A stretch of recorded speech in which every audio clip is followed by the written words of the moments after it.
UCC यानी uniform civil code देश भर में चर्चा का विषय बना हुआ है। यूसीसी अगर लागू होता है तो देश भर में इसका असर देखने को मिलेगा। यूसीसी का सीधा असर सिख समुदाय पर भी पड़ेगा। 4 पॉइंट्स में समझिए कि अगर यूनिफॉर्म सिविल कोड लागू होता है तो सिख समुदाय में कितना बदलाव देखने को मिलेगा। दूसरे धर्म की तरह सिखों में शादियों को लेकर अलग ही कानून है जिसका पालन किया जाता है। सिख धर्म में शादियां आनंद मैरिज एक्ट 2009 के तहत की जाती हैं। यूसीसी लागू होने के बाद सभी के लिए एक कानून आ जाएगा। ऐसे में आनंद विवाह अधिनियम भी खत्म हो जाएगा।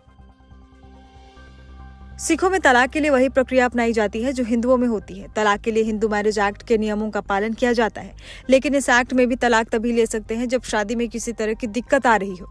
बिना किसी दिक्कत के तलाक लेने का कोई प्रावधान नहीं है। ऐसे में यूसीसी लागू होने के बाद नियम बदल सकते हैं।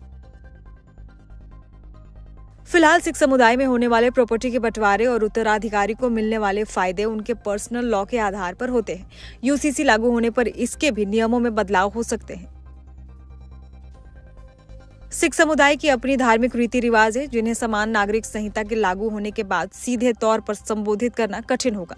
ऐसे में यूसीसी के बाद हो सकता है कि सिख समुदाय के सांस्कृतिक और धार्मिक अधिकारों में भी बदलाव हो। अब जानिए क्या है यूसीसी यानी यूनिफॉर्म सिविल कोड।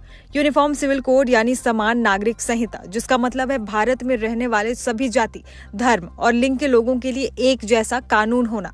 अगर यूसीसी लागू होता है तो शादी, तलाक और संपत्ति के बंटवारे जैसी कई चीजों के लिए एक समान नियम होंगे। भारत में क्रिमिनल लॉज के हिसाब से किसी भी धर्म, जाति, लिंग का कोई भी नागरिक कहीं चोरी करता है, मर्डर करता है तो आईपीसी यानी इंडियन पीनल कोड के हिसाब से उसको एक ही सजा मिलेगी।